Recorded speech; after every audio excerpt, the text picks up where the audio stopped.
Vera s-a uitat în jur și, observând că nimeni nu o supraveghează, a apăsat pe bricheta ei. O țigară subțire a eliberat imediat nori de fum albăstrui. Ce, Vera, ai impresia că suntem din nou de 17 ani și ne temem că părinții ne vor certa. Lângă ea, la o masă din cafenea, stătea prietena ei cea mai bună, Maria, cu care se cunoșteau de aproape o jumătate de secol. Așa s-au întâlnit părinții lor, când i-au dus în grupa mică a grădiniței. Nu-mi spune, a spus femeia, ridicând din numeri. De parcă eu, un om matur, am sărbătorit un jubileu anul trecut, dar fumez ca un locomotivă, dar doar când nimeni nu mă vede. Nu-ți poți imagina cât de greu îmi este să mă abțin în fața rudelor mele. Apropo, ți-am spus de mult că este dăunător să te prefaci că ești cine nu ești de fapt. Maria s-a așezat pe calul ei favorit.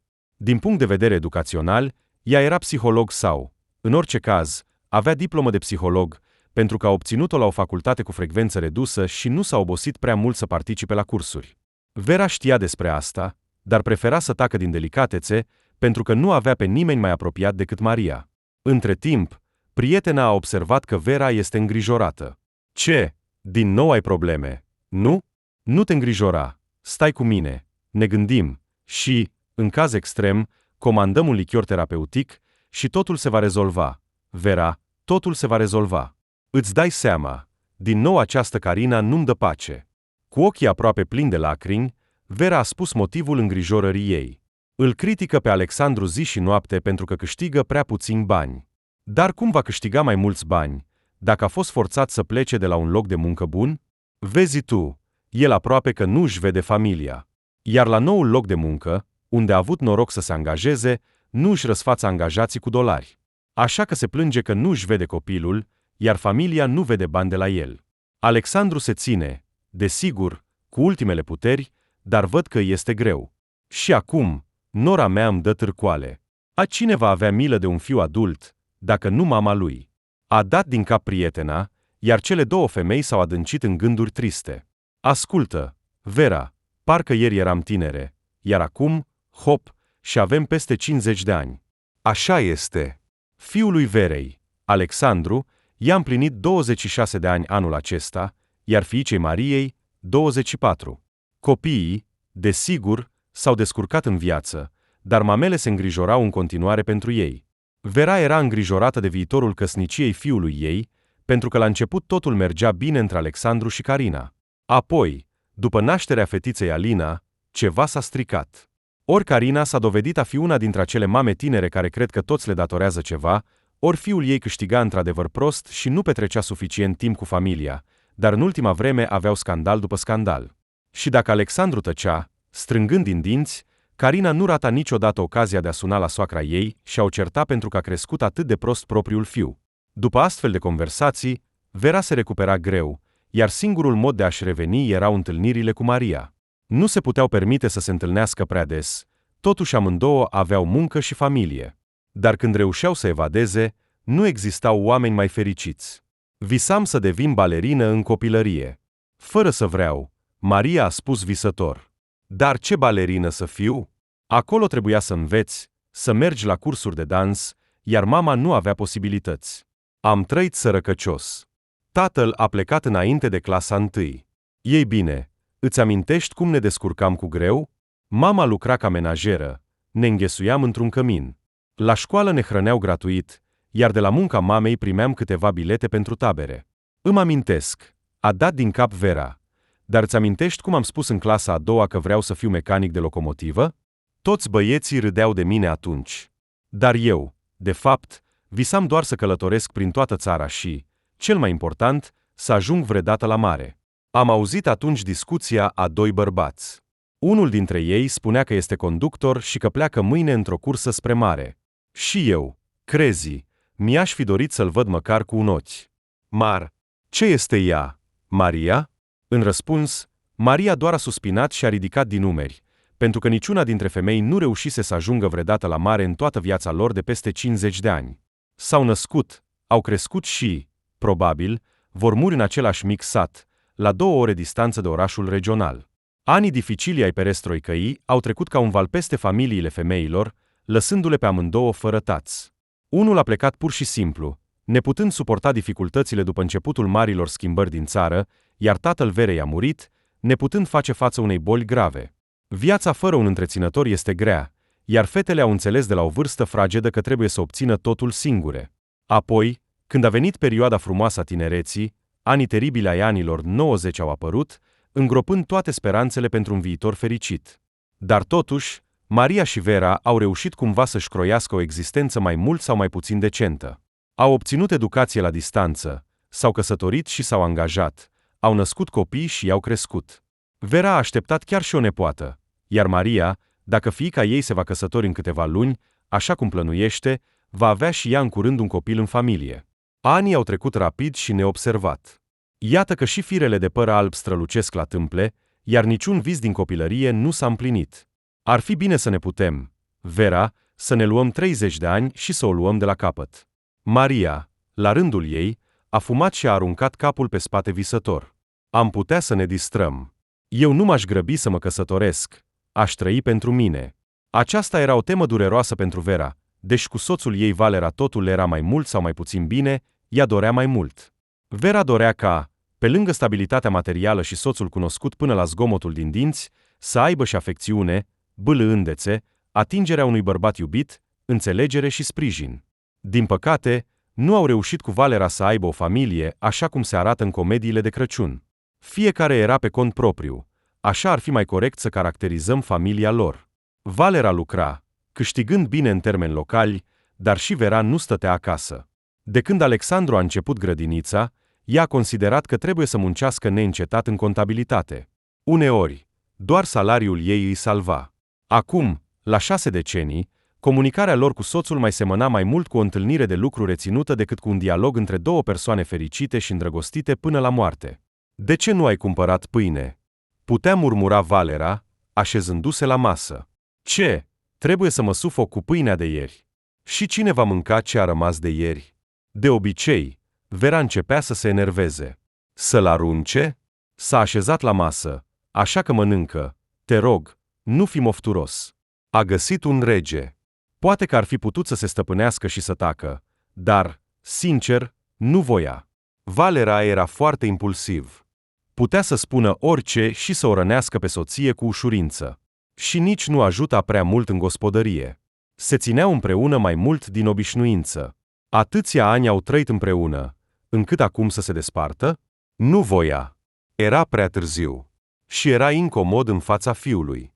Alexandru și-a creat deja propria familie. Ce exemplu le-ar oferi lor, fiului și soției sale, dacă acum ar schimba caii în mijlocul unei treceri? Nu, au trăit împreună atâta timp și vor mai trăi până la moarte. De mult a dispărut romantismul din relații, dar puterea obișnuinței o făcea pe Vera să cumpere produse după muncă, să le ducă acasă, să facă ordine, să gătească ceva preferat de soț, să spele și să calce. Cu alte cuvinte, se mișca ca un robot pe o traiectorie aleasă odată. Ce dorințe, ce vise! Totuși, Maria nu se lăsa. În ochii ei a apărut acea scânteie jucăușă pe care Vera o cunoștea atât de bine după atâția ani. A înțeles că prietena ei plănuiește ceva grandios. Ascultă, Vera, a șoptit Maria, aplecându-se peste masă, hai să mergem la mare. Ei bine, serios, suntem legate, nu? Sau copiii noștri rămân acasă? Poate că ne mai rămân doar 3 luni de trăit, iar noi nu am văzut niciodată marea? Hai să riscăm, da? Primul impuls al Verei a fost să râdă. Ai ce ai inventat, Maria? Aceste cuvinte erau pe cale să iasă de pe buze. În satul lor, de obicei, puțini ieșeau în vacanțe, doar dacă reușeau să evadeze în oraș și să găsească un loc de muncă bun, atunci oamenii își puteau permite o vacanță, iar toți cunoscuții ascultau cu inima încordată și gura deschisă despre străinătate. Iar lor, Mariei și Verei, nu le erau destinate astfel de plăceri. Cum s-au angajat să lucreze aici, în satul natal, așa au muncit până acum, chiar și în capitală fiecare a ieșit o singură dată în viața ei. Ce spui? A încercat Vera să-și exprime indignarea în cuvinte civilizate. Îți poți imagina cum mă va pri soțul meu dacă plec la mare? Ce-mi va spune Alexandru?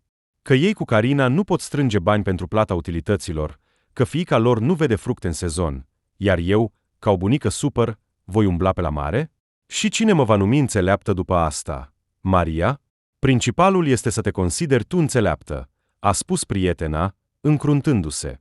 Viața noastră, Vera, trece, iar noi ne gândim mereu la alții, în loc să ne îngrijim de noi înșine.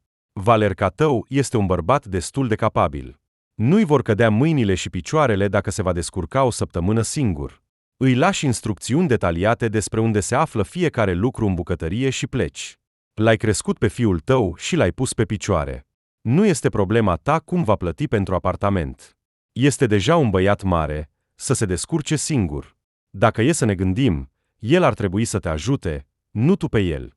O familie își întemeiază un adult, așa că să o întrețină. Poate că ar ajuta, a suspinat Vera, dar Carina îi va smulge capul. Nora mea este foarte zgârcită cu banii. Niciun ban nu îi scapă din mâini. Și îi ține cardul lui Alexandru.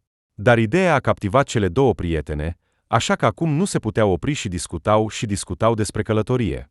Ciudat, dar cu fiecare minut, atât Vera, cât și Maria erau tot mai convinse că o astfel de călătorie ar putea avea loc. De fapt, ce este atât de complicat? Își vor rezerva un loc de cazare pe internet. Maria știe cum se face. Pentru că fiica ei a folosit astfel de servicii. În caz extrem, fata îi va spune mamei. Au economisit pentru o zi neagră. Nimic grav. Vor cheltui odată pe ele însele. Vor cheltui, iar apoi vor câștiga din nou și vor pune banii înapoi. Maria este o femeie liberă, iar soțul vere. Dar unde va pleca? Valera se va împăca odată cu faptul că soția sa se va odihni fără el. Dar te vei întoarce fericită și mulțumită, bronzată și frumoasă, o convingea Maria pe prietenă. La 50 de ani, îți dai seama, noi, cu tine, probabil că nu am fost aproape niciodată fericite. Viața trece pe lângă noi, Vera, așa că hai, nu mai sta pe gânduri, cât timp avem această oportunitate, să mergem la mare. Și nu mai face o față posomorâtă. Vera a ieșit din cafenea cu sentimente amestecate. Îi dorea cu ardoare să vadă marea, cam așa cum unei fetițe îi dorește o păpușă dorită din vitrina unui magazin de jucării. Dar, imediat ce își imagina ce furtună se va ridica acasă după ce Valera va afla că soția sa s-a hotărât să plece undeva, o apuca greața. Telefonul a sunat, iar Vera a citit un mesaj de la Maria. Nu te mai gândi la ce te gândești acum. Vom merge, și punct. Nu îndrăzni să te îndoiești. Ai înțeles? Vera a zâmbit sarcastic și a gândit că Maria, probabil, este într-adevăr un psiholog bun, chiar dacă a studiat la distanță. Sau pur și simplu o cunoaște bine după aproape 50 de ani de prietenie. Știe că Vera s-a obișnuit să se dedice familiei și nu va merge împotriva lui Valera. Deci, așa cum spunea Maria acum 30 de minute, Valera se va descurca? Așa că, a decis femeia, Valera se va descurca. Cel mai greu era să-i mărturisească soțului că s-a hotărât să plece pentru prima dată în viața ei la un resort. Și cu cine? Cu o prietenă. Sincer, Valera o suporta pe Maria doar. Și întotdeauna încerca să scape de acasă dacă ea trebuia să vină. Cauza acestei neplăceri se afla în faptul că Maria nu dorea să tacă și numea lucrurile pe nume. Nu era greu să-l acuze pe soțul prietenei că Valera, în loc să muncească din greu toată viața, a stat 7 ani pe canapea, pretinzând că nu putea găsi un loc de muncă bun. Iar Vera atunci se zbătea cu muncă suplimentară, ca o nebună, pentru a avea cu ce trăi. Și putea să se îmbete cu plăcere. Nu va întreba consimțământul soției pentru o beție. Dar în sat cu bărbații era greu. Unul s-a îmbătat, altul a stat și mai mult decât Valeric fără muncă, iar altul avea rude care se agățau de el. Așa că Vera s-a ținut de soțul ei. Oricum, era o jumătate, și tatăl lui Alexandru. Vestea că soția a decis să plece a fost primită de Valera într-un mod ciudat. S-a uitat la Vera cu o ironie și a spus: Ce, tu și Maria ați decis că trupurile voastre obosite pe plaja de nisip sunt de vreun folos cuiva? Ce optimiste, jur! Ce ai spus acum? Vera s-a întors brusc spre soț. Ce ai auzit? Aia am spus, a continuat Valera să zâmbească sarcastic. A două babe în vârstă au decis să-și etaleze celulita în costume de baie la modă. Credeai că voi fi gelos dacă pleci? Da, cui îi pasă de tine? Vera? A fost o lovitură sub centură. Vera pregătise un discurs întreg pentru a-l convinge pe Valera de necesitatea de a o lăsa să plece la mare cu Maria. Voia să-i promită că îi va suna constant și îi va scrie, astfel încât să nu creadă că își găsesc acolo amanți. Iar Valera, se pare, o consideră pe ea? O babă în vârstă? Uită-te la tine, și tu nu ești un model de atlet. Dar eu nu plec la mare, a râs Valera. Am destule distracții aici. Mai ales dacă soția nu mă va mai ciupi și nu-mi va mai spune că mi-a ajuns. Așa s-a decis. Vera a început cu entuziasm să-și facă bagajele pentru prima ei călătorie la mare. Nu trebuia să-i raporteze nimănui Mariei. Fiica ei își trăia viața, iar Vera nu avea animale de companie sau flori. Numai o persoană i-a spus Verei fie, și aceasta a fost, desigur, singurul ei fiu. Alexandru a fost nemulțumit că mama a decis să cheltuie economiile pe sine, ocolind pe el, având în vedere că familia lui are mare nevoie. Dacă aș aduce acești bani Carinei mele, nu s-ar plânge. Dar așa, când va afla că bunica a plecat la mare, în loc să cumpere ceva pentru copil, nici nu vreau să-mi imaginez ce va fi. În general, m-ai pus într-o situație, mama, cum ai putut? Învățată de Maria, Vera i-a răspuns fiului că este deja adult și, prin urmare, nu-i mai datorează nimic. Iar nepoata trebuie întreținută de părinții ei, nu de bunică. Vera știa că în satul mic, știrile se răspândesc rapid, ca cercurile pe apă, și mai ales astfel de vești minunate. Așa că nu s-a mirat deloc când, în ziua stabilită, a văzut-o pe nora Carina cu nepoata Alina la o mică stație de tren, unde ea și Maria așteptau trenul. M-am gândit că vei veni mai devreme, Vera Pavlovna, ca să nu întârzi la tren, a spus Carina, dar ochii ei erau reci și tăioși. Alina era atât de îngrijorată că bunica va pleca fără ea, încât a vrut să te vadă cât mai repede. Ce înseamnă că bunica va pleca fără ea? A întrebat imediat Maria. Asta înseamnă că nu este frumos să faci așa, a spus Carina, tăios. Nu doar că Vera Pavlovna își strânge fiecare bănuț pentru ea, dar acum îi refuză și copilului șansa de a vedea marea pentru prima dată în viața ei. Vera a clătinat din cap, și dacă Maria nu ar fi susținut-o de cot, ar fi căzut acolo unde stătea. Ce vrei să spui, Carina? Nu am convenit așa. Eu plec la mare cu o prietenă. I-am spus lui Alexandru că nu am posibilitatea să cheltuiesc bani pe voi. Toate datoriile le-am plătit deja în cei 26 de ani ai lui. Ca răspuns, Nora a strâns doar buzele nemulțumită și întunecată. Și de ce imediat Alexandru? Apropo, dacă nu știți ultimele noutăți, eu mă pregătesc să plec de la fiul vostru. Nu este un câștigător, iar eu nu-mi voi irosi cele mai bune ani pe el. Așa că am decis că puteți lua Alina cu voi la mare, până ne vom rezolva problemele cu tatăl ei și ne vom despărți în liniște. În răspuns, Vera a început să fluture din mâini ca o moară de vânt. Carino, este complet exclus. Plecăm la mare cu Maria. Suntem 2 persoane adulte, iar cazarea este rezervată pentru 2. Cum îți imaginezi o vacanță cu un copil de 3 ani? Atunci, sunați-le pe fiul vostru și să vină să-și ia urgent copilul. Carina continua să o privească pe soacră cu ochi de lup. Alina are un tată, iar el are obligații parentale.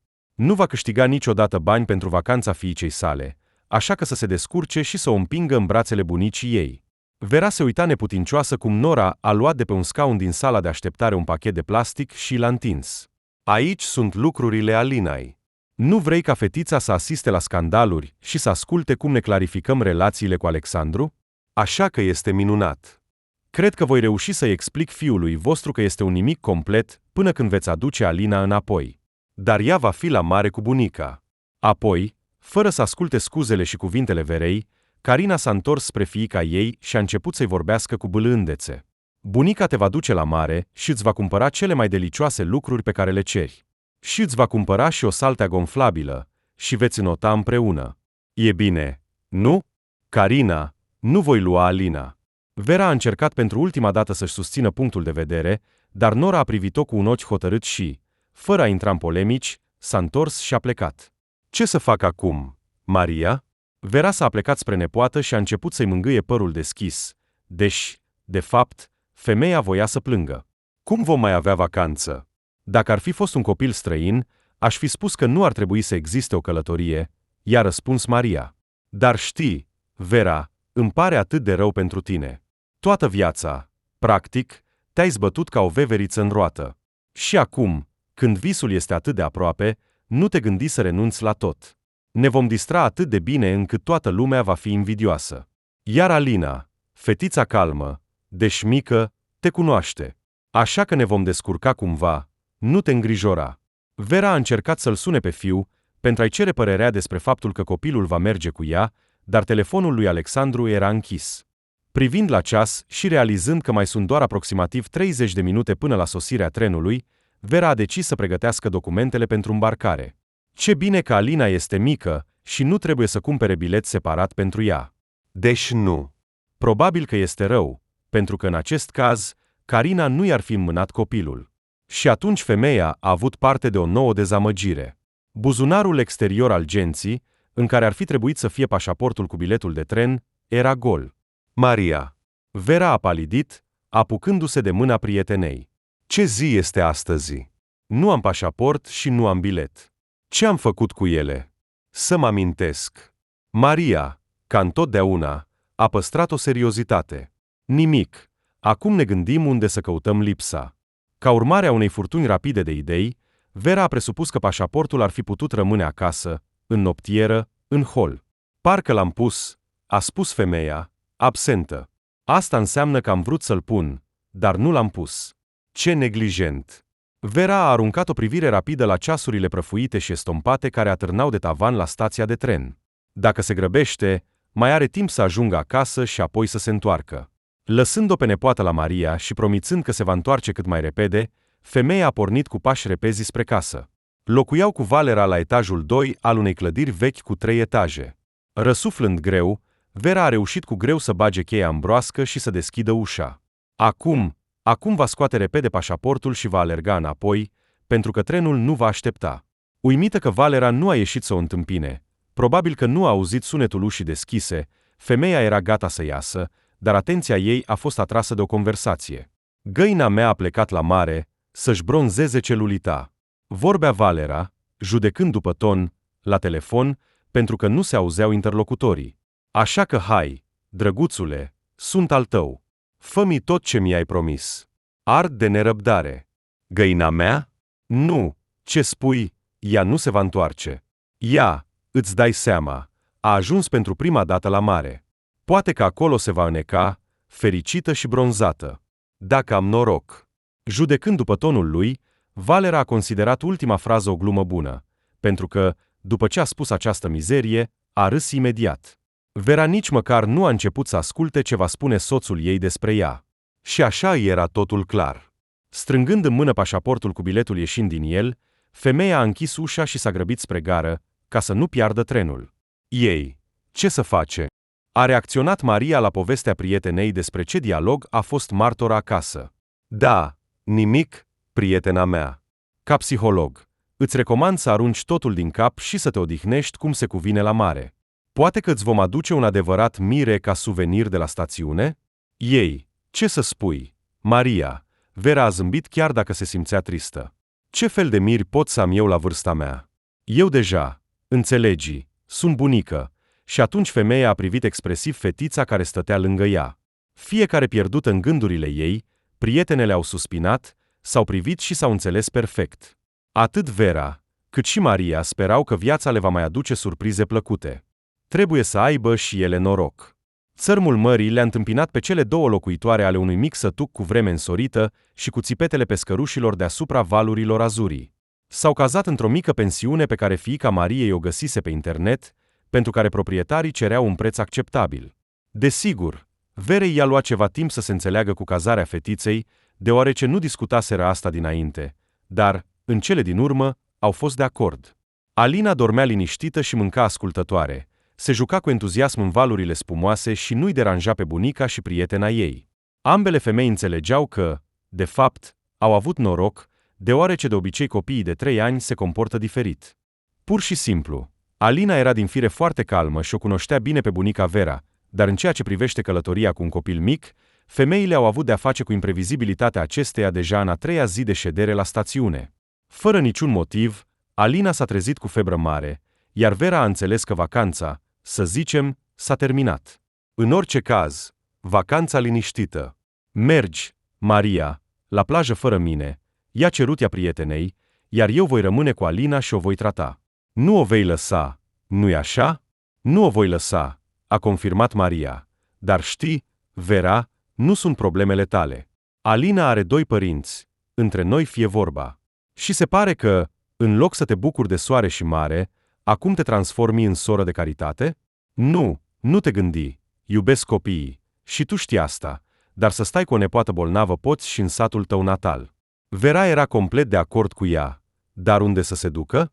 Se pare că această întrebare era scrisă pe fața ei, pentru că Maria a început imediat să ofere sfaturi. Chiar acum sună-ți fiul tău neglijent și lasă-l pe Alexandru să vină aici. Nici măcar nu are nevoie de bilet de tren. Dacă mă amintesc bine, i-ai dat niște bani pentru mașină cu ocazia căsătoriei, nu? Așa că să se urce și să vină după fiica lui. Altfel, atât Carina, cât și Alexandru, scuză-mă, s-au relaxat prea mult. Ți-au dat ție copilul, iar acum să faci ce vrei cu ea. Vera a fost de acord, deoarece copiii mici se îmbolnăvesc imprevizibil. Pensiunea era situată departe de civilizație. Și ce va face ea dacă Alina se va simți mai rău? Alexandru nu a fost de acord să vină după fiica lui imediat. Se pare că Carina chiar i-a făcut soțului o mare supărare. A încercat să se scuze cu faptul că este foarte ocupat și obosit, dar Vera nu i-a permis să se scuze. I-a promis fiului că o va duce pe Alina la spital, și asta a fost tot. Nu mă voi asuma responsabilitatea pentru viața fiicei tale, a spus Vera la telefon. Trebuie să înțelegi. Apoi, Nora a trimis un mesaj vocal lung și foarte jignitor, în care o numea pe Vera bunica rea, dar femeia nu-i mai păsa. Fiul a scris că pleacă și va fi la stațiune undeva aproape de seară sau noapte. Verei îi părea rău să o dea pe Alina, și dacă nepoata nu s-ar fi îmbolnăvit, nu ar fi acționat așa. Dar frica de a rămâne cu un copil de 3 ani, cu febră fără ajutor medical, a învins dragostea pentru nepoată. Fiul a venit într-adevăr aproape de seară. Alexandru a salutat-o rece pe prietena mamei, a luat-o pe Alina, a ascultat plângerile și sfaturile lui Vera și a plecat înapoi. Bărbatul nu a încercat nici măcar să ascundă că este nemulțumit de acțiunile mamei și că consideră că poate fi supărat pe ea. Odată în viață te-au rugat să ai grijă de copil, iar tu te-ai întors cu spatele la noi, a spus Alexandru, deja pe verandă. Tu m-ai crescut, așa că ai fi putut să te descurci și cu Alina. Sau vrei să spui că eu nu m-am îmbolnăvit niciodată în copilărie? Fiule, boala este diferită. Asta a fost tot ce a spus Vera în apărarea ei. La noi era măcar o ambulatorie pe strada din vecinătate. Aici, fără mașină, nu poți ajunge la doctor. Mașină nu avem, după cum știi, eu și Maria. Alexandru și-a strâns buzele și a privit-o furios pe mamă. Toate acestea sunt scuze pentru a te bucura de viață. Și nu-ți pasă de nepoată, așa că ar fi spus-o. Ce bunică ești tu! Ai stricat vacanța copilului. Tânăr, ce te agiți? A intervenit brusc un bărbat din camera vecină. Mama ta are dreptate. Fetița ta este mică, de vreo 3 ani, după cum arată. Nu trebuie să lași astfel de copii cu febră fără ajutor medical. Copiii fragili la această vârstă, înțelegi? Poate că tu știi foarte bine despre asta. Alexandru se îndrepta spre mașină și a aruncat ultimele cuvinte peste umăr. Te rog să-l ierți, te rog. Vera s-a grăbit să-și îndrept greșelile fiului în fața apărătorului ei involuntar. El este foarte impulsiv și vorbește repede. Dar, în general, este un băiat bun. Nora mai amestecă lucrurile, așa că... Dar mulțumesc că m-ai susținut. Cu plăcere, a spus bărbatul cu un zâmbet larg. Apropo, dacă ai nevoie de ajutor medical, nu uita să mă contactezi. Eu sunt doctor, mă cheamă Pavel. Așa că am vorbit nu ca un simplu cetățean, ci ca un profesionist. Deși sunt chirurg, dar cred că în aceste probleme pot fi aproape expert. Nu pediatru, desigur, dar totuși medic. Vera l-a privit fascinată pe bărbat. Înalt, puțin cărunt, se ținea cu încredere și zâmbea foarte deschis. Exact acest tip de bărbați îi plăcea, iar dintr-o întâmplare ciudată, exact acest tip de bărbați era complet opus soțului ei Valerii. Acesta era, dimpotrivă, scund, rotund, cu o burtă proeminentă și umeri rotuniiți. Pe capul lui Valerii se afla o chelie mare în zona creștetului, iar, ceea ce era cu adevărat supărător, părul de pe laturile capului nu părea să plece de la proprietarul său. Așa că totul arăta ca o tunsoare catolică, ceea ce le enerva foarte tare pe bărbat. Ce mascul de rasă! A caracterizat Maria noul lor cunoscut, când s-au închis în cameră cu Vera. Am văzut cum te-ai uitat la el. Ei, ce pot să spun, prietena mea, acum crezi că o doamnă în căutare liberă, așa că multă baftă. Vera a rămas uimită și a privit-o pe interlocutoarea ei. Maria, ai înnebunit? Îmi propui să încep o aventură ușoară și fără obligații? Pe cine crezi că sunt? Aventurile de vacanță nu sunt deloc pentru mine. Așa cum stațiunile nu erau deloc pentru tine cu puțin timp în urmă, a râs Maria. Deci cum ai putut să te gândești la mine în felul acesta? Nu am avut niciodată gânduri rele despre tine. Cred că ai nevoie de o cunoaștere serioasă. Știi, pentru a asculta împreună zgomotul valurilor și aprig luna. Și, văzând fața uimită a prietenei, Maria a continuat să râdă. Vera, de fapt, nu avea chef de râs. Nu își putea imagina cum se va întoarce acasă de la mare și va povesti despre o nouă cunoaștere. Valera, desigur, a acționat incorect cu ea, dar nu poate să se comporte ca el. Ce va spune fiul ei? Deși, de fapt, s-a trezit femeia, ce a făcut ea din cauza ei și a lui Pavel, a decis că vor avea o aventură. Poate că acest bărbat este căsătorit sau pur și simplu nu va dori să se uite la ea. Trecând pe lângă prietenă, Maria a bătut-o pe umăr. Acest tip se odihnește singur. L-am observat ieri când mergeam să nu suc costumul de baie. Așa că verde pentru tine, prietena mea. Fiecare zi a Mariei și Vera a fost plină de soare, mare și lumină. Adică acea atmosferă de sărbătoare de care cele două locuitoare ale sătucului nu au avut niciodată parte în viața lor. Practic, nu erau deloc familiarizate cu ea. Valera nu a sunat și nu a apărut deloc în viața soției. Deși, desigur, nu putea bănui că Vera știe despre planurile lui. Ei bine, asta doar confirma intenția femeii de a se ocupa serios de el după întoarcere. Nu avea de gând să suporte așa ceva. Cu Pavel se întâlneau aproape în fiecare zi în curtea comună, se salutau, își doreau o masă plăcută sau o zi bună. De asemenea, puteau să se întrebe cum este apa sau cum a fost seara trecută, dar nu mergeau mai departe de atât. Bărbatul era întotdeauna politicos și zâmbitor, iar în prezența lui, genunchii Verei tremurau de parcă ar fi fost o elevă de liceu, fără să aibă în spate toți acești 10 de ani de viață de căsătorie. Vorbește cu el normal. Se enerva Maria, văzând cât de indecisă era prietena. Te comporti ca un biscuit pufos. Iar eu văd cum se uită la tine. Hai, fii mai curajoasă. Poate că ar trebui să fie el mai curajos? Întreba timid Vera. Și, în general, Maria, lasă-mă în pace. Am venit să mă odihnesc, nu să-mi fac aventuri cu bărbați simpatici. Vera simțea sau mai degrabă spera că este interesant vecinului, dar nu avea curajul să facă primul pas. Iar el, la rândul său, nu se grăbea să manifeste inițiativa. Nu se știe cât timp ar fi mers Vera și Pavel în jurul lor dacă nu s-ar fi împlinit zicala. Nu ar fi fost fericire, dar nefericirea a ajutat. În acea zi, Maria și Vera s-au grăbit foarte mult spre plajă, deoarece dimineața își permisese să mai stea puțin în pat. Hai, stai, Boca, nu mai lenehi. Vera a început să se îngrijoreze când ceasul a arătat 7, iar ea și prietena ei încă mai dormeau. Acum toate locurile de sub umbrele vor fi ocupate și vom fi nevoite să ne prăjim pe soarele arzător. Trebuie să ne grăbim. Maria a fost de acord cu reticență cu argumentele prietenei și a fost nevoită să-și ia rapid câteva sandvișuri pentru mic dejun, să-și ia gențile și să iasă. Dar nu au fugit departe. Pe treptele pensiunii, Maria a alunecat și, oftând, a aterizat stângaci pe un genunchi. Ah, a înjurat femeia, iar Vera a observat lacrimile în ochii ei. Se pare că prietena s-a lovit foarte tare. Visurile de a merge la plajă au fost amânate pentru vremuri mai bune. Cu ajutorul Verei, Maria a sărit pe o singură picior până la camera ei, dar a devenit clar că acum va trebui să stea mult timp în cameră. Genunchiul ei s-a umflat amenințător și s-a înroșit. Vera a refuzat, de asemenea, să plece de lângă prietena bolnavă și a glumit chiar. Ce să fac, dacă așa mi-e soarta?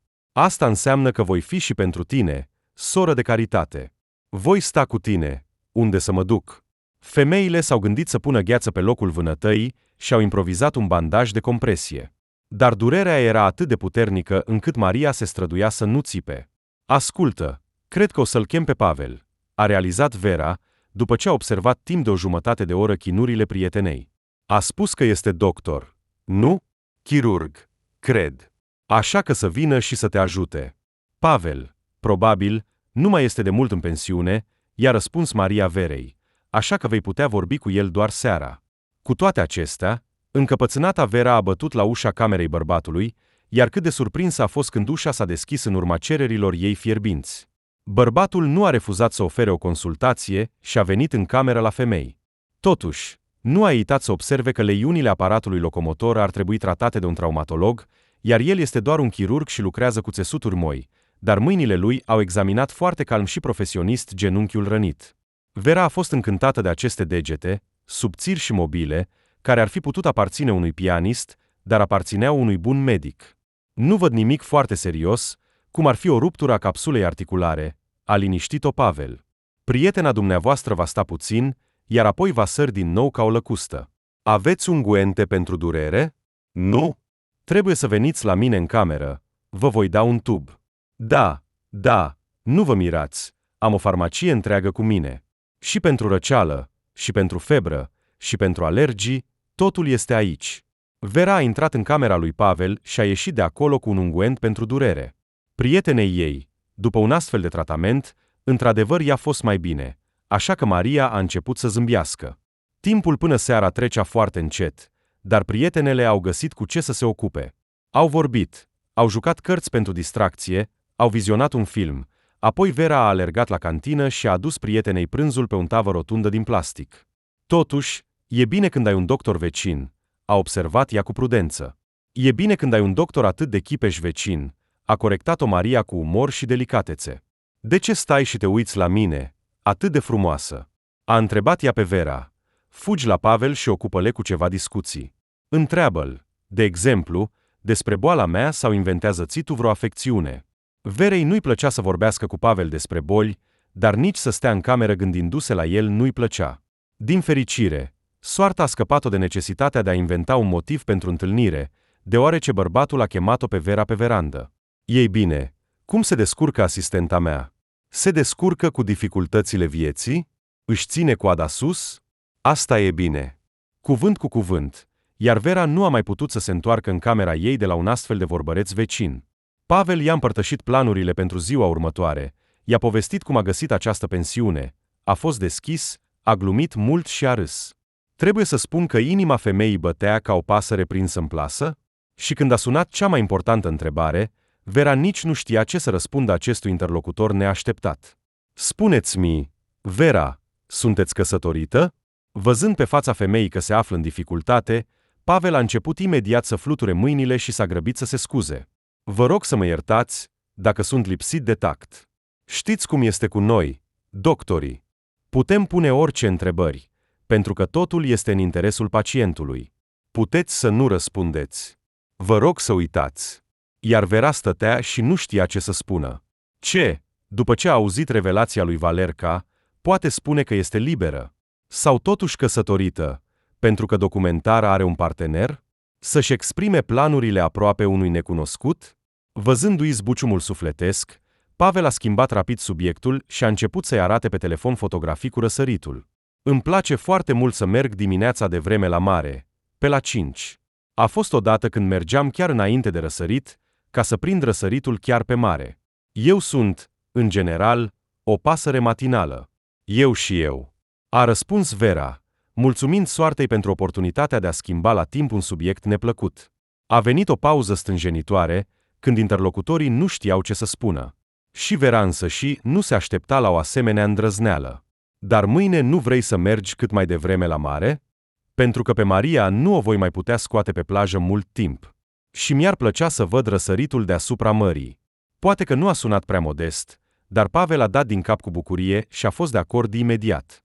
Vera și Pavel s-au întâlnit într-adevăr înainte de răsărit, ca doi conspiratori. Ceata de dimineață îi învăluia pe verandă, iar dintr-un motiv oarecare nu voiau să vorbească.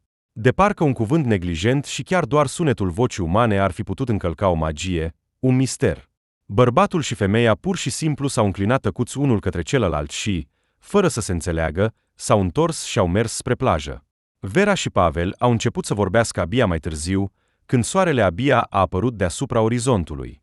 Vorbele lor erau încă neîndrăznețe și nu foarte pasionate, iar atmosfera de pe plaja pustie încuraja conversația. Pavel a povestit mult despre sine.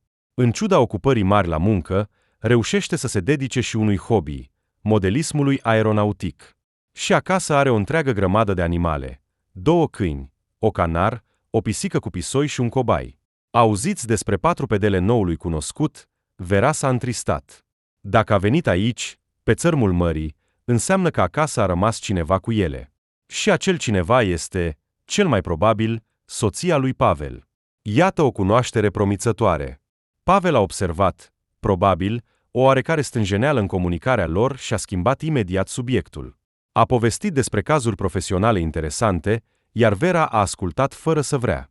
Pacienții uneori sunt ca niște copii, spunea bărbatul, plimbându-se mână în mână cu Vera pe marginea apei. Și vă amintiți cele mai interesante cazuri ale voastre? A întrebat femeia, mai degrabă pentru a nu lăsa conversația să tacă. Pavel a povestit ceva amuzant, Vera a râs în răspuns, și nu a existat pentru ea un interlocutor mai dorit decât acest om.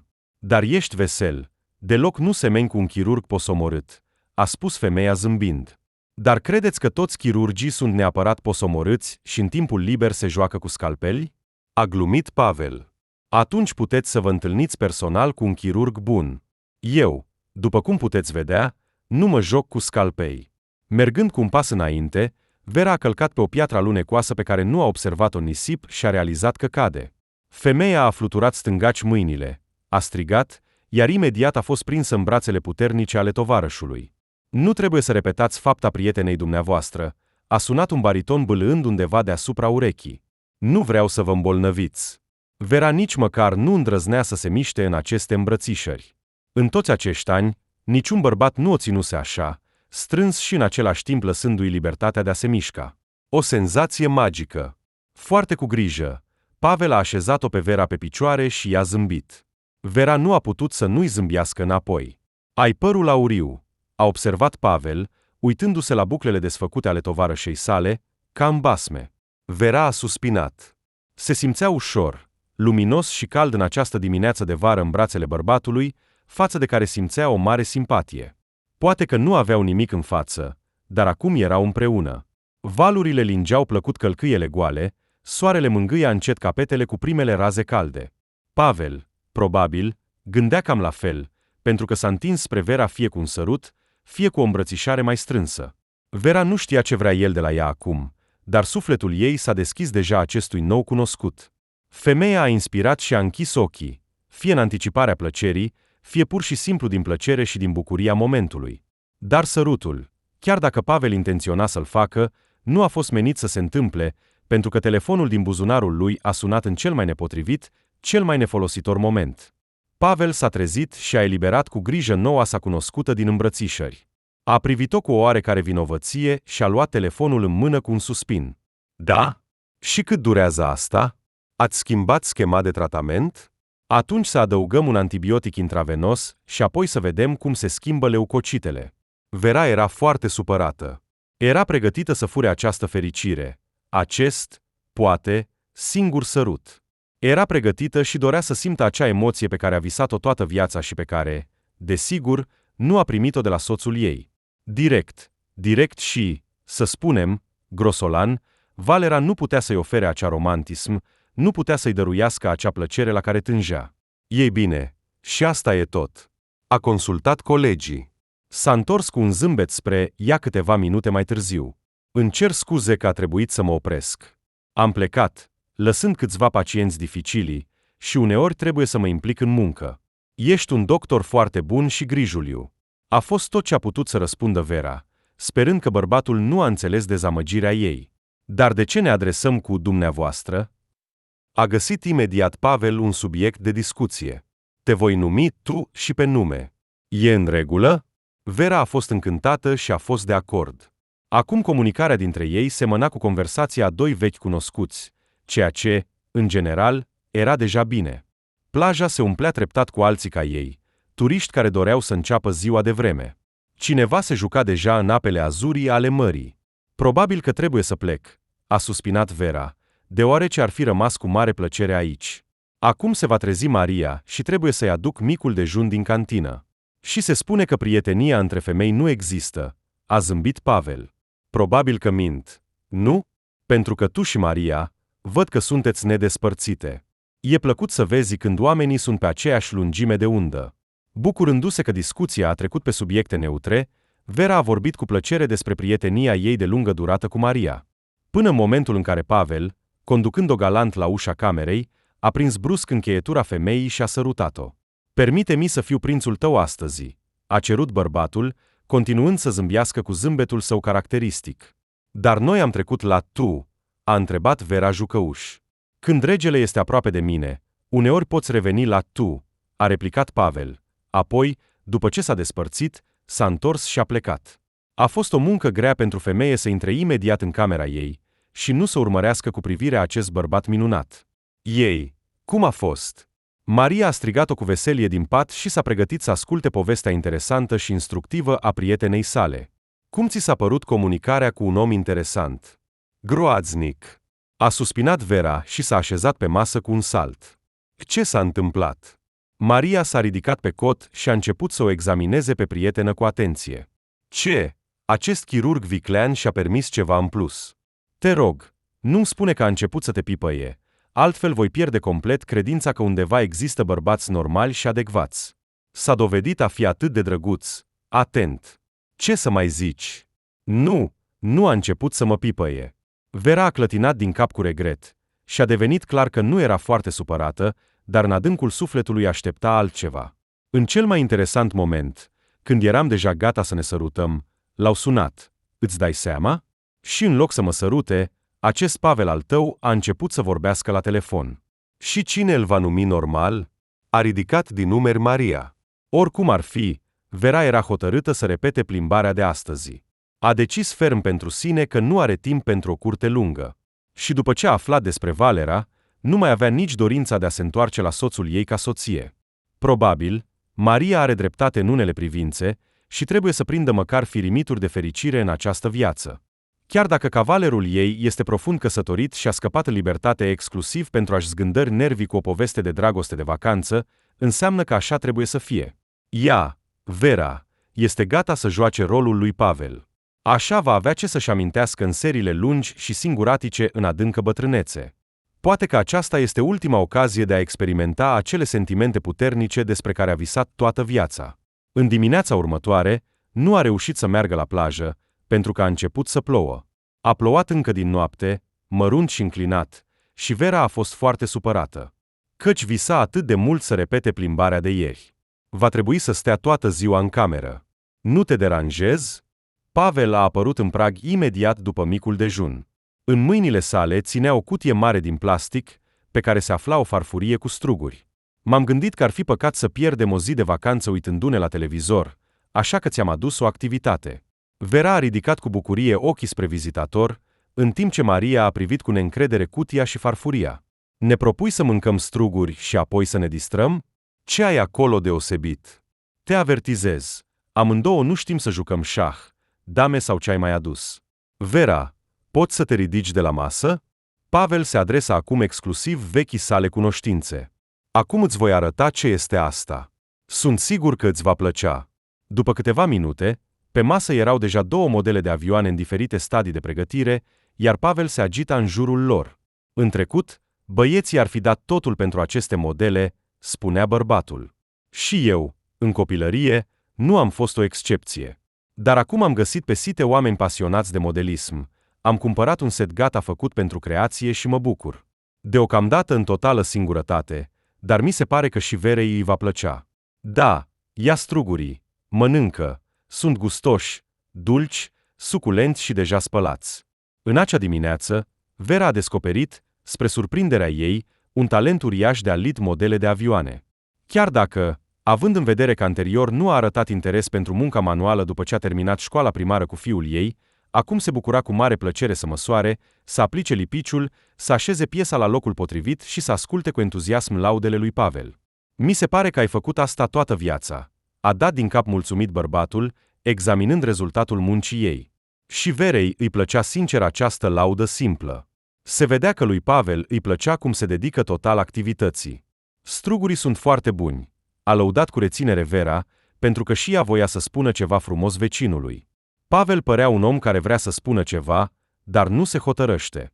De câteva ori i-a aruncat Verei priviri semnificative, iar apoi, suspinând, s-a îndrăznit brusc.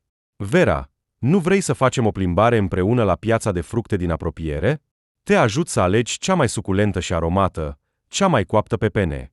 Am trăit cândva în acele locuri și mă pricep foarte bine la culturile de pepenii. Ploaia se termină, căldura nu a început încă, așa că este cel mai bun moment pentru o plimbare. Rațiunea îi spunea femeii că a accepta astfel de oferte de la un bărbat căsătorit este, cel puțin, ușuratic. Dar cine este rațiunea să se certe cu ea? Cu Vera? Dacă a decis să se distreze din plin, atunci să-i fie rușine mai târziu, dar măcar va avea ce să-și amintească în bătrânețe. Și Maria va împărtăși impresiile ei când se vor așeza și vor discuta fiecare minut al vacanței lor. Vera dorea foarte mult să spună da, dar nu se hotăra să pronunțe acest cuvânt simplu și scurt. Înțelegea că, imediat după aceasta, vor urma schimbări semnificative în viața ei. Fața lui Pavel s-a lungit dezamăgit. Se pare că bărbatul a realizat că astăzi nu va avea parte de nimic bun. Și atunci Maria, rapidă în decizii, ar fi venit în ajutor. Desigur, ea este de acord. Această Vera tace, pentru că nu poate digera strugurii, dar în general adoră pepenii. Și Vera și Pavel s-au uitat sincronic la ea, iar Maria, cu un zâmbet drăguț, s-a întors spre fereastră, ca și cum ar fi arătat că nu a spus nimic rău. Nimic grav, așa să spunem, o chestiune de viață. Ei bine, ce zici, Vera, ești de acord să facem o plimbare? A repetat Pavel invitația sa și a rămas în indecizie. Desigur, sunt de acord. Acum Vera era sigură și fermă. Este o femeie adultă și își poate permite să se mai distreze puțin, mai ales dacă bărbatul, după cum se vede, nu este împotrivă. Nu pot să-mi dau seama de misterul tău. A început Pavel conversația, când deja se îndepărtaseră considerabil de pensiune în direcția pieței. Pare atât de modestă, indecisă, dar în același timp uneori face astfel de fapte care mă surprind. Pe lângă chirurgie, ai devenit și psiholog. Ca prietena mea Maria? A râs Vera. Știi cum se spune, Pavlic, chiar și diavolul se teme de gândurile care se coc în capul unei femei. După o scurtă pauză, Pavel a continuat discuția. Dar aș vrea să știu ce gânduri se coc în capul tău. Nu voi ocoli subiectul. Vera, ești interesantă și simpatică pentru mine. Am lucrat toată viața cu oamenii și cred că am suficientă experiență în acest domeniu. Iar tu ești fascinantă. Ca marea. Pavel a privit spre stânga, unde, despărțită de ei printr-o fâșie de valuri și plajă galbenă, strălucea albastrul mării. Te uiți la tine și te gândești, ce femeie interesantă, probabil că nu mă va lăsa să mă apropii de ea. Apoi, în adâncime, dacă o cunoști bine, poți observa singurătatea. Bărbatul a încetinit pasul, ca și cum ar încerca să observe ceva departe la orizont, și, parcă întâmplător, a atins mâna însoțitoarei sale. Palma lui era atât de caldă, delicată, dar în același timp puternică, încât Vera a fost uimită. Pe pielea ei au alergat fiorii, iar în stomac a simțit brusc că ceva s-a rupt. Câți ani au trecut, sau nu, mai corect spus, câte decenii au trecut de când a simțit asta ultima dată. Valera a distrus complet în ea dorința și posibilitatea de a se bucura de lucruri simple. Vera, te rog, nu gândi asta. Ești minunată, înțelegi? Și atunci Vera, dintr-un motiv oarecare, a început să se supere.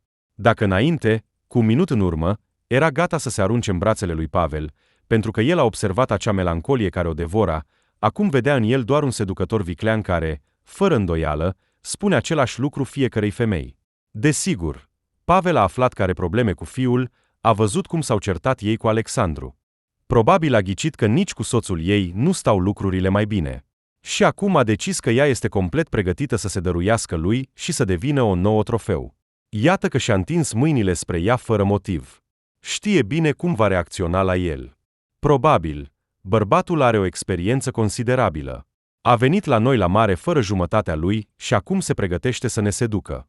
Interesant, câte doamne ai sedus la vacanță exact cu această frază? A întrebat ea direct. Unde am sedus? Nu a înțeles Pavel. Nu am vrut să seduc pe nimeni. Da, bineînțeles, a privit Vera la el cu sarcasm. Cu siguranță că mergi în vacanță în fiecare an. Te eliberezi, așa să spunem, pentru o vreme de soția ta și de îndatoririle familiale și te întorci cu o mulțime de noi impresii. Și ce impresii poate avea un bărbat adevărat, dacă nu victorii pe frontul amoros? Poate că sunt dintr-un sătuc uitat, dar chiar și eu știu cuvântul complicat pick-up. Vera s-a oprit în mijlocul drumului, și-a pus mâinile în șolduri și a început să-l examineze sever pe însoțitorul ei. Pavel stătea în fața ei, confuz, și se uita alternativ la interlocutoarea sa și la piața care deja se arăta în față. De fapt, aproape că ți-am crezut, îi reproșa ea lui Pavel cu severitate, ca o învățătoare care a prins un elev încercând să-și corecteze nota proastă în jurnal. M-am gândit că ești într-adevăr acela cu care pot petrece timp plăcut nu pentru a rămâne împreună pentru totdeauna, ci pentru a mi aminti mai târziu. Dar din simpatie reciprocă, dacă nu din dragoste. Și tu ai avut nevoie doar de o nouă cucerire, o nouă realizare. Și tu, se pare, ai profitat de încrederea mea? Era păcat să te privești pe Pavel. Dacă ar fi știut ce gânduri treceau prin cap însoțitoarei sale, fără îndoială că ar fi încercat să găsească o abordare pentru Vera, bărbatul era sigur că vorbele lui nu puteau fi interpretate greșit, dar Vera a reușit totuși. Crezi că mă interesezi doar ca o poveste de dragoste de vacanță? A întrebat el cu prudență. Doar nu-mi spune, te rog, despre o mare dragoste eternă, a zâmbit amar femeia. Ai observat corect în mine o persoană care este foarte lipsită de fericire și de atenție din partea celor apropiați. Dar asta nu înseamnă că mă voi culca cu primul venit Casanova. Mă respect, Pavlik. Așa, minunat. Pavel a ridicat mâinile și a suspinat mai adânc, încercând să se adune. Mă bucur foarte mult că evaluez critic situația și voi încerca să fac la fel. Uite, piața este în fața noastră, unde putem alege fructe delicioase. Îți propun să declarăm o încetare a focului, deși, dacă sunt sincer, nu am înțeles de ce te-ai supărat pe mine. Îmi cer scuze dinainte, dacă am spus sau am făcut ceva greșit, dar nu am vrut. Acum, câțiva zeci de metri care au rămas până la tarabele colorate, unde vânzătorii chemau cumpărătorii la produsele lor suculente și aromate, Vera și Pavel au parcurs în tăcere deplină. Femeia arunca din când în când priviri către însoțitorul ei, așteptând o nouă capcană din partea lui.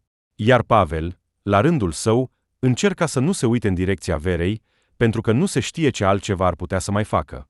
Pavel s-a dovedit a fi un specialist în tot ce ține de alegerea culturilor de pepenii. La doar un sfert de oră mai târziu, fiecare a cumpărat ceea ce dorea. Pavel a acceptat cu curaj să-și asume toate cumpărăturile, deși Vera a încercat să-și revendice și ia o parte din bagaje pentru a le duce personal.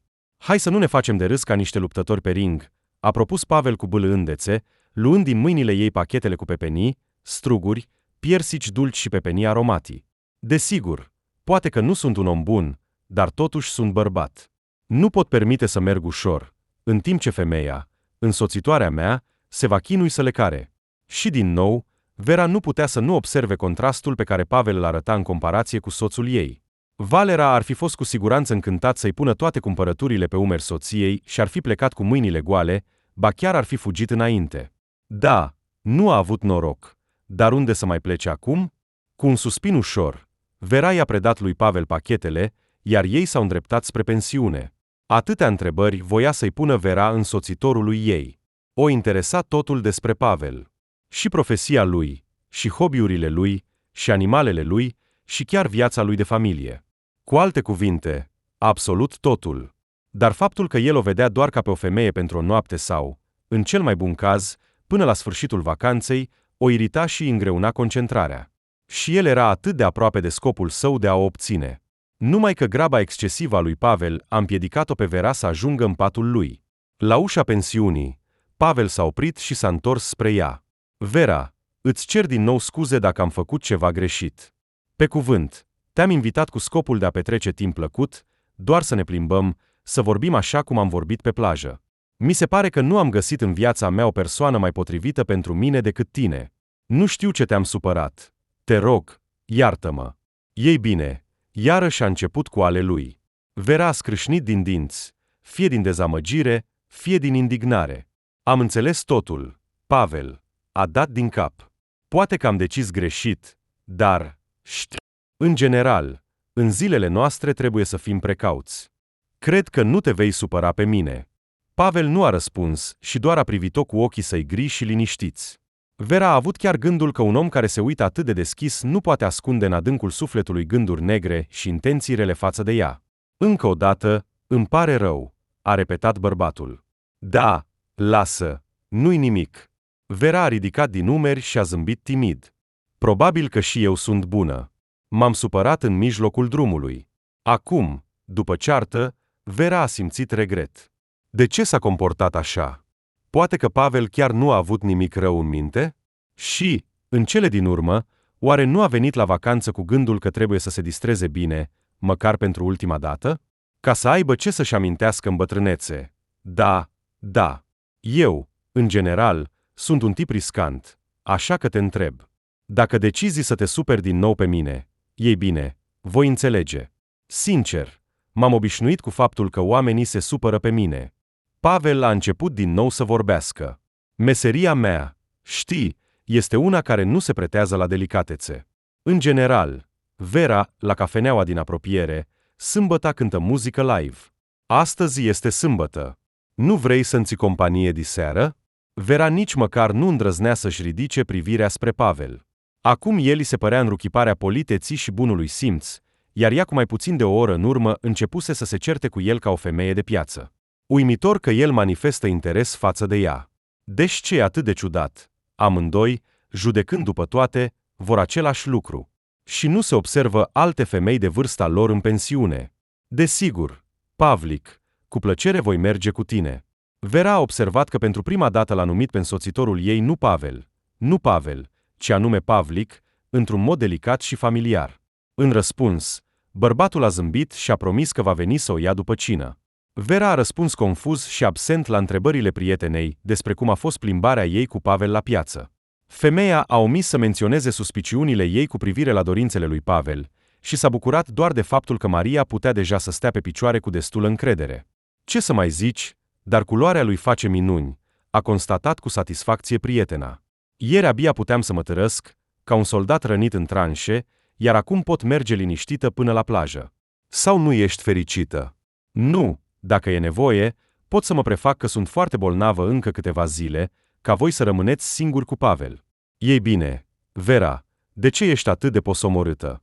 Ei bine, nimic nu poți ascunde de această Maria. Iar Vera chiar nu avea dispoziție. Înțelegea că după evenimentul de seară de astăzi are o șansă uriașă să audă o invitație în camera vecină, să lipească din nou modele de avioane sau să vadă colecția, sau orice altceva. Acesta va fi doar un pretext. Un pretext pentru a se culca cu el în pat, iar apoi a înceta să se respecte. Nu, a fost o idee proastă să vină la mare și să înceapă o poveste de dragoste de vacanță. Valera, desigur, este un om nedemn și trebuie să plece de la el, dar asta nu este un motiv să se arunce în brațele primului bărbat căsătorit pe care îl întâlnește. Și atunci Vera a luat o decizie care, spera ea, îi va schimba radical viața. Femeia i-a explicat prietenei că vrea să se întoarcă acasă, în sătucul ei.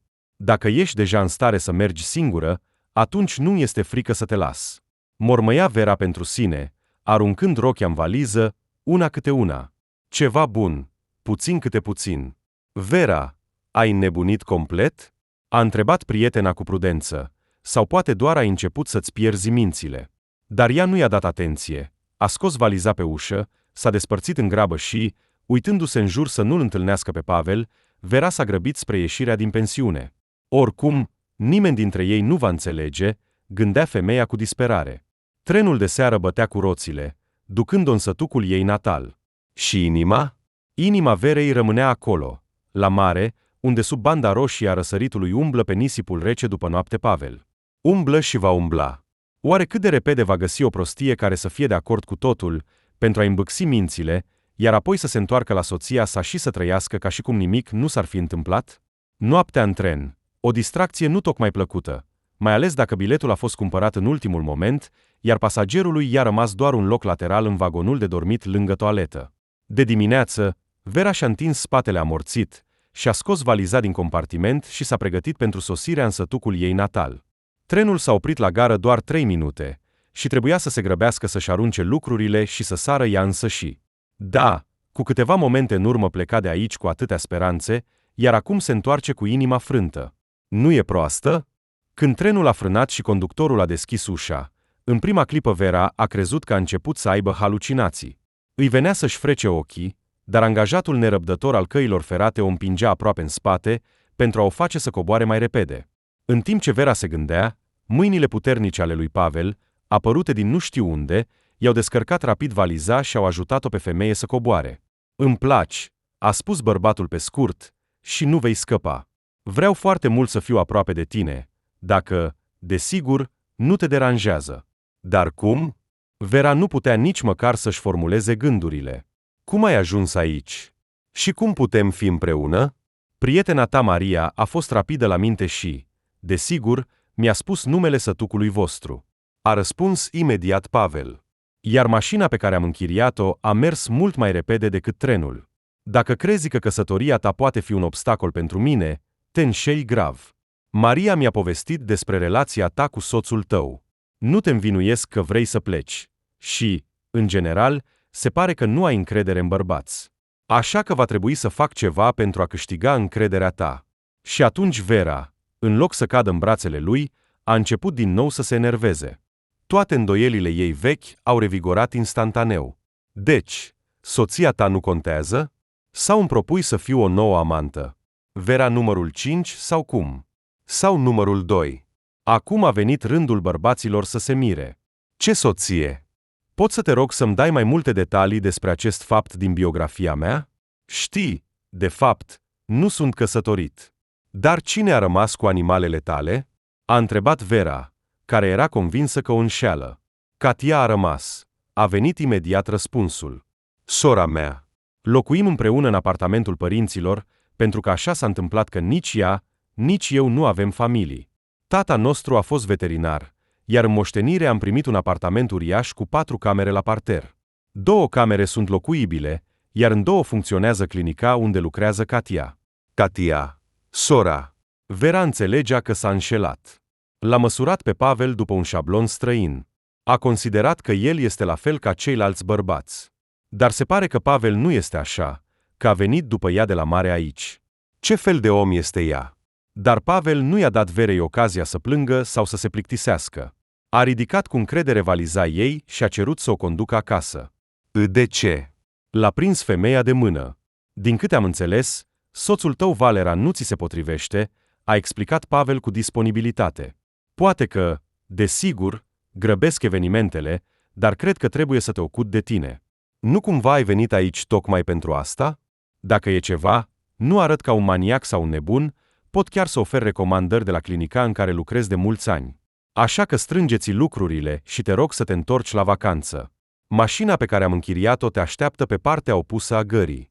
Dar ce se va întâmpla cu fiul? S-a pierdut Vera, tocmai ce Pavel a exprimat visul ei, adică a făcut posibil ceea ce și-a dorit cu adevărat. A vrut întotdeauna ca soarta ei să se schimbe exact așa. Dar, să renunțe la tot brusc?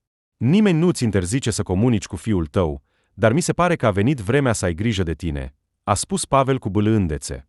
În curte era dimineață, duminică, și din acest motiv Vera era sigură că soțul ei mai doarme. Dar aici s-a înșelat. Valera stătea posomorât la masă în bucătărie și sorbea ceaiul gol fără niciun fel de dulciuri, cu care soția lui îl hrănea regulat. Ai apărut? Nu te-ai umplut de praf? S-a interesat el. Avem, de altfel, probleme. Nora fiului a plecat, iar Alexandru s-a mutat aici. Cât de mult mi-ați obosit amândoi. Dacă nu ai fi plecat să-ți încălzești fundul gros la mare, Nora nu s-ar fi supărat, iar Alexandru nu s-ar fi târât aici. Femeii i-a devenit clar că soțului nu i-a reușit să fie singur cu acea doamnă pasională și aprinsă, cu care intenționa să petreacă timp. Numai că nu i-a stat în cale soția, ci fiul. Ei bine, recompensa l-a găsit pe Eru. Valerică nu a avut noroc cu aceasta. Cum o chema? Iepurașul. Iepuraș o numea la telefon. Iată, și minunat, a spus Vera calm. Înseamnă că nu te vei supăra deloc dacă te las singur cu minunata ta zână. Numai că îmi voi lua lucrurile și documentele. Când Valera a văzut pe pragul apartamentului său un bărbat străin și a realizat că soția știe despre micile lui plăceri extraconjugale, s-a schimbat radical, aproape în fața ochilor.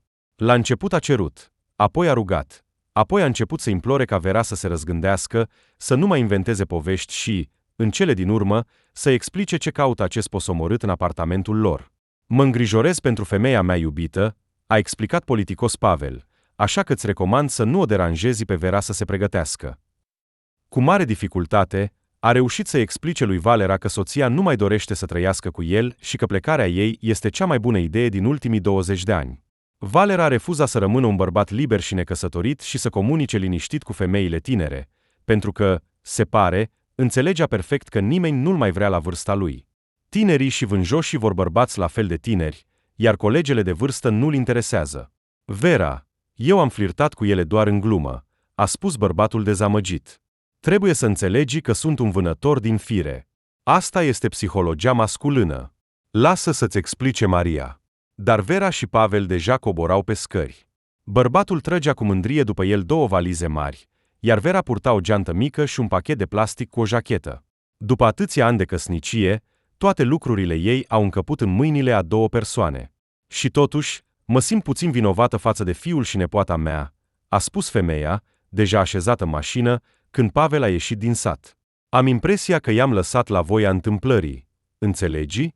Ți-ai dat o șansă să trăiești bine. Ți-ai dat o șansă să fii fericită cu o persoană care vrea foarte mult să te înțeleagă. Alegând cu grijă fiecare cuvânt, a spus Pavel. Așa că nu ai de ce să regreți și nu ai de ce să plângi.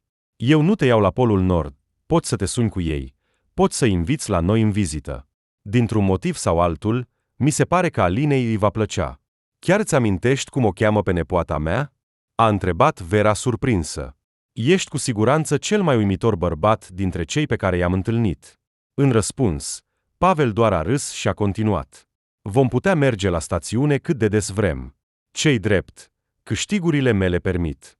Nu este atât de scump, de altfel. Caterina va avea grijă de animalele noastre. Mi se pare că, dacă îi propui fiului și nepoatei să-ți facă companie măcar pentru câteva săptămâni, se vor răzgândi foarte repede și vei deveni cea mai iubită bunică. Vera, care a acceptat cu calm schimbările din viața ei, a început să plângă. A clătinat din cap și a spus, mi se pare că am adormit sau am murit și am ajuns într-o poveste magică. Prințul fermecat m-a salvat de dragonul rău și mă duce la mare. Îți imaginezi, Pavlik, eu am avut o singură dorință în viață, să văd marea până la bătrânețe. Ei bine, dorința ta s-a împlinit, a dat din cap bărbatul. La doar câteva ore distanță, și cred că te vei întâlni din nou cu marea.